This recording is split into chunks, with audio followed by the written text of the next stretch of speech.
Hey guys, and welcome to the Working Money channel. So here's one from Mike Manfield on Twitter with regards to Ripple partner BNP Paribas. So they are swallowing up Deutsche Bank's global prime finance and electronic equities business. Again, guys, BNP Paribas, a Ripple partner, they announced that the transfer of clients, technology, and key staff from Deutsche Bank's global prime finance and electronic equities business to BNP Paribas has been successfully completed by the end of 2021. So that has gone through. The successful global integration was driven by strong collaboration between the teams of both firms, as well as full support from the management at BNP Paribas and Deutsche Bank. Over the course of the past 2 years, BNP Paribas has transferred approximately 900 staff globally from Deutsche Bank. And so the head of global markets at BNP Paribas said, "We are delighted to have completed this global migration on schedule. By leveraging the strengths in the integrated platform, BNP Paribas is well positioned to become the leading European prime services player on the global stage, establishing the new standard in prime services and electronic equities for institutional investors and corporate clients across the world." So another merger with Deutsche Bank. Even the chief transformation officer, Rebecca Short at Deutsche Bank, she said, "We are pleased to have completed this complex transition on schedule. It is a result of strong and sustained collaboration between both teams who work seamlessly to provide continuity to clients as well as significant number of employees." And so Ripple-enabled BNP Paribas has now taken over Deutsche Bank's global prime finance and electronic equities business. Wonder if that will be running on RippleNet in the future. Interesting to see these partnerships grow, guys. Of course, you know, that flywheel effect is really going to be the key for XRPL adoption. We are seeing it more and more as the months go on, not even years, as the months go on. It's happening very quickly. Wanted to thank Mike Manfield for posting that. I saw another article here, guys, from Ripple partner NIOM, fintech NIOM, to continue building out card issuance, banking, and crypto as a service in 2022. So here's their plan. NIOM, a company focused on payments and card issuance for businesses, notes that as they wrapped up 2021, they decided to take a look back at some of the key milestones. 2021 was a year of many firsts for NIOM. They reportedly became the first global B2B payments unicorn from Southeast Asia following their Series D investment round. They made their first strategic acquisitions, including travel B2B payments platform XRP and Wirecard Forex India Private Limited. NIOM also shared that they became the first official fintech infrastructure partner of the International Cricket Council, as well as announcing support for the 2021 Men's T20 World Cup. So NIOM really hitting it out of the park. They further noted just down here that they've continued to hit more than 2x year-on-year or year-over-year growth, processing over $8 billion in payments annually.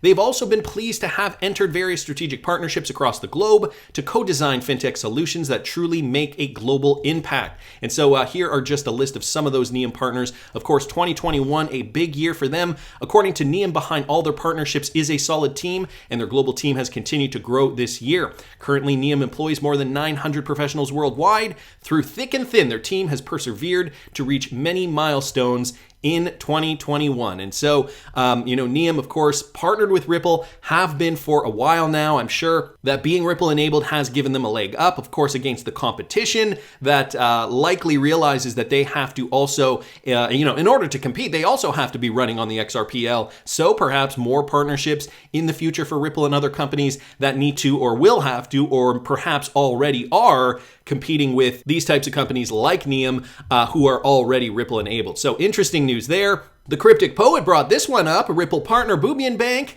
collaborates with Visa to employ Visa Card Enrollment Hub. So Boobian Bank has announced inking a collaboration agreement with Visa to implement Visa Card Enrollment Hub, or the VCEH service, which allows the bank's customers to enroll directly to their favorite subscriptions and retailers from within Boobian app or Boobian Bank's online banking platform without the need to enter their card details. A representative from Boobian Bank said, in Boobian Bank, we always seek to offer innovative, simple solutions that help cement our relationship with customers and provide them with excellent service. This can be done by offering creative and innovative solutions to them. Hence, Boobian Bank is much focused on this aspect in order to provide outstanding banking and non-banking services to customers.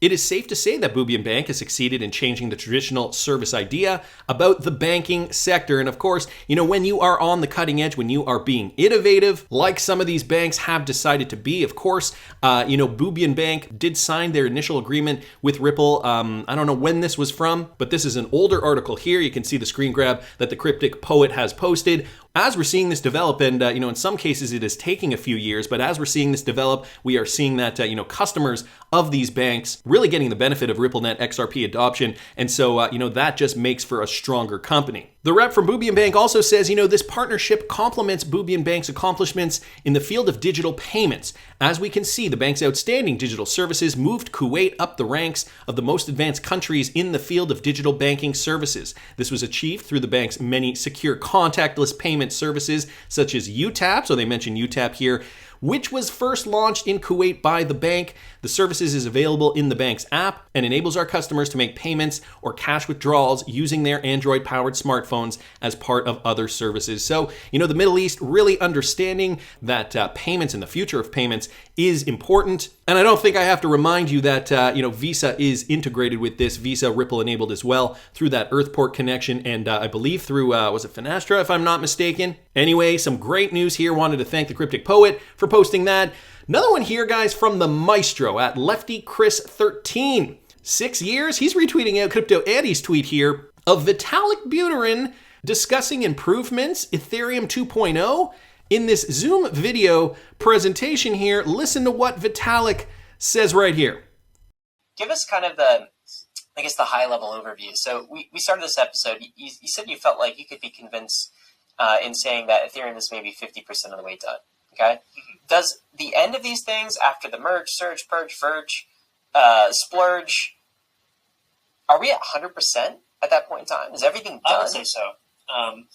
There are a couple of these longer-term extras that we haven't talked about, but it would probably take too long for us to talk about all of them. But I feel like, and I do think that, none of these roadmaps are final, right? Like, these roadmaps are kind of my attempt to reflect the current rough consensus of the research team.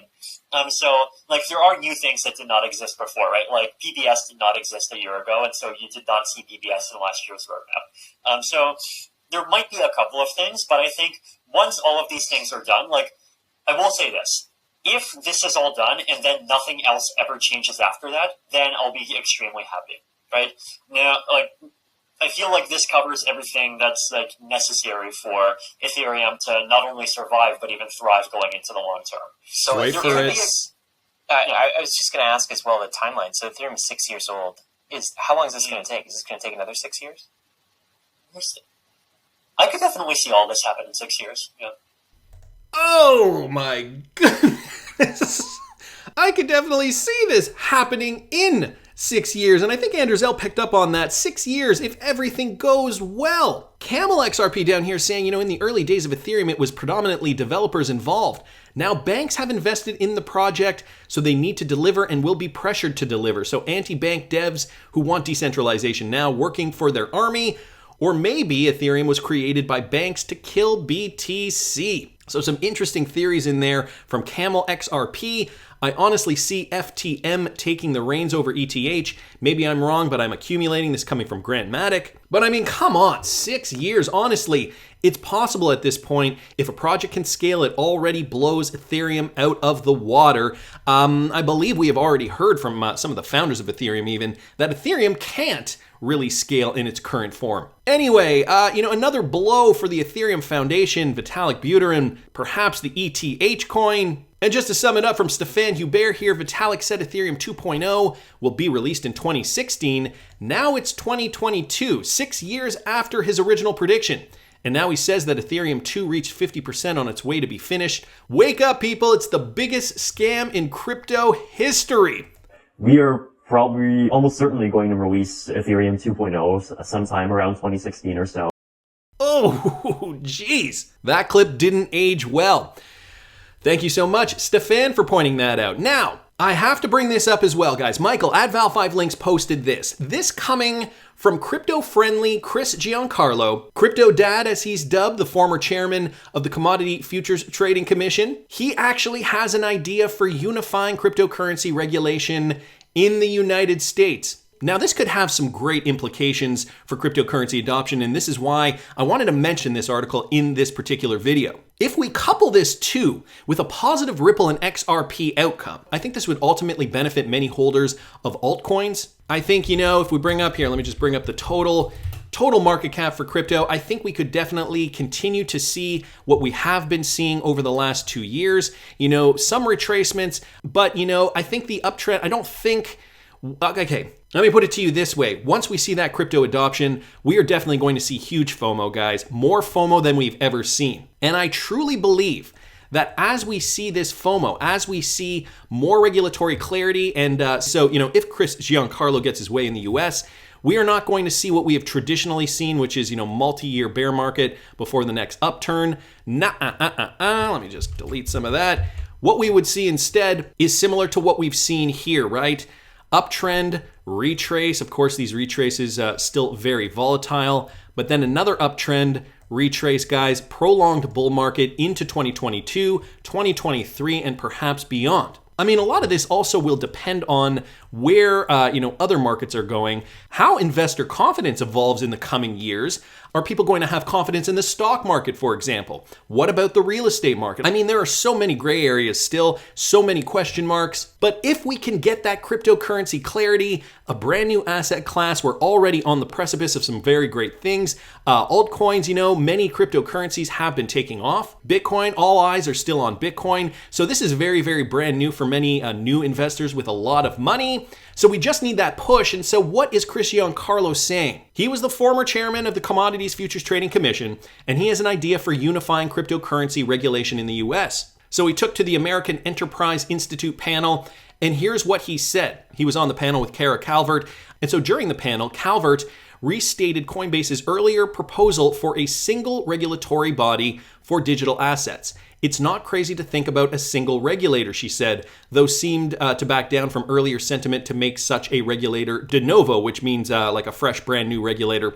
They're absolutely right that there should be a single regulator, Giancarlo followed up. At the end of the day, you can't have multiple regulators. And so this is currently the problem that the US is faced with. The SEC and the CFTC are in a turf war, and they don't want to give up their turf. His proposal, though, as Giancarlo puts it, take the ad hoc cryptocurrency working group that I and Jay Clayton created between the CFTC and SEC and develop it into a bureau, a crypto bureau, which would have joint parentage of the SEC and the CFTC. So it would be one bureau with a little bit of SEC and a little bit of CFTC, but they would have their own jurisdiction, and that would be written out in a framework, I guess. But it would have to have its own authorization and its own financing coming from two committee structures of the banking and agricultural committees.